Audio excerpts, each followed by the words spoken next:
Hey everybody, it's Joe, Passion Unchained. Really excited about using this new mic stand. I introduced that in my last video. Hold on a second. All right, white balance corrected. This is so much nicer. I learned how to do custom white balance on my camera, which is really crazy because I've been doing photo shoots without it and getting great results. But now that I'm doing white balance, I'm actually balancing the camera. It's such a basic step, and it's crazy that I haven't been doing it. I feel very embarrassed saying this publicly. I probably shouldn't be saying this publicly, but it's so much nicer.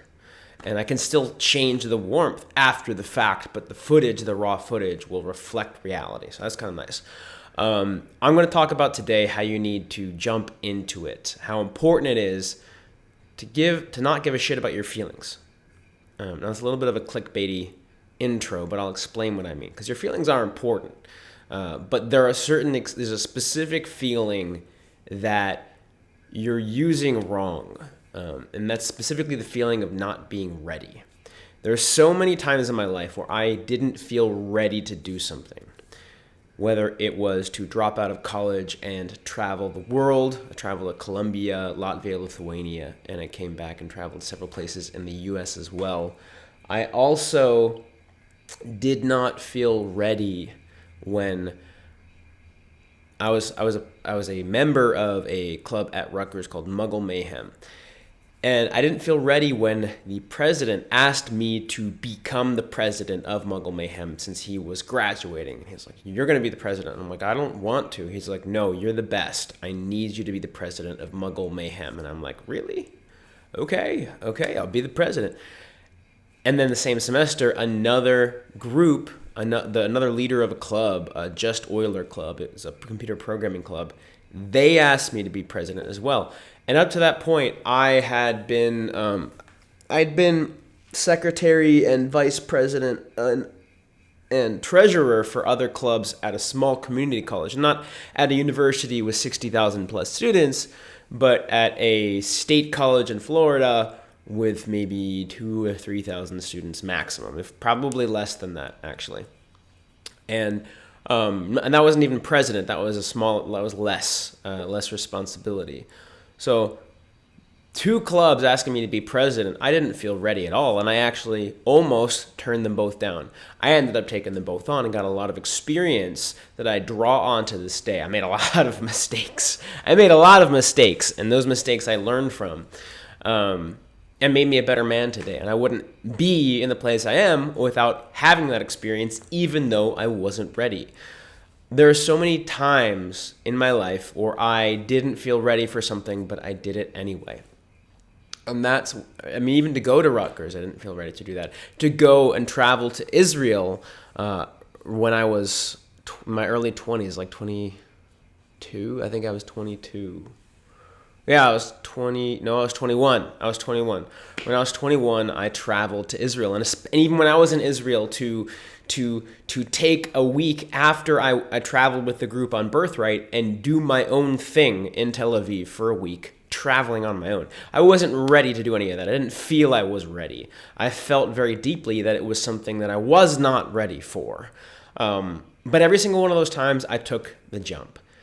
And that's what I'm talking about. There are a lot of times in your life where it's either a new job or an opportunity that you have to apply for, and the application won't even take that long, but you don't feel like you're ready. I just got an email and a notification in my inbox today that was like, "Hey, here's an opportunity for you to go to the Yucatan and film this really cool thing with us.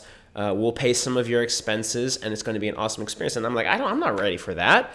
But fuck it, I'm going to apply. And if I, by chance, get it, then it's going to be awesome, and I'm going to make it work. Even though I don't feel I'm ready, I'm going to make it work. And that's something that you learn and something that you slowly chip away at, because there's going to be a fear inside you for anything that's new.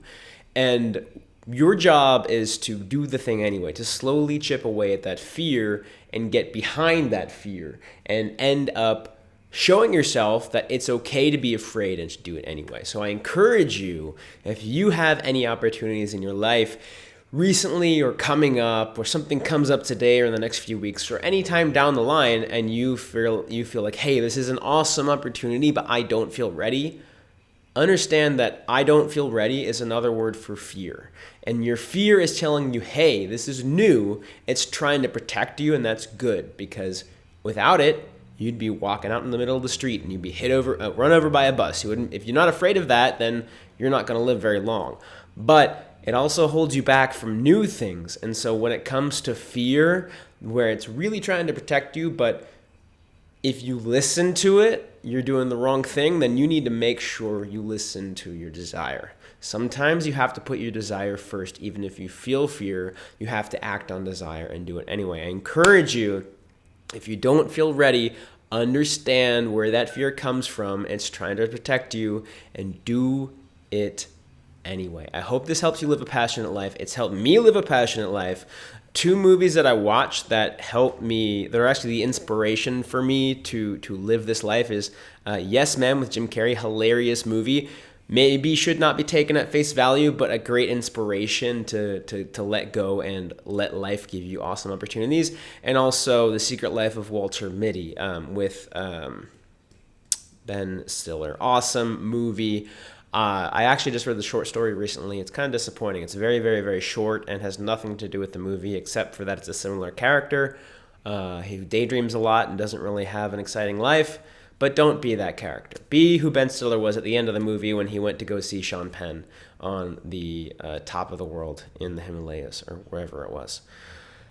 Yeah, watch those movies if you want some inspiration. Looking forward to talking to you guys more. Send me your questions if you want. I have my email in the description below, and then also all the links to all the equipment that I have. I updated them, by the way, and so if you're curious about what light, somebody messaged me, what lights do I use, and I have those in the description below, and I'm like, yo, check out the description in any of my videos, because it will have the link to the lights if you want to get the lights that I use myself. So as you can see, there's a shadow on me because I am lighting myself up. Otherwise, it would be shadowy.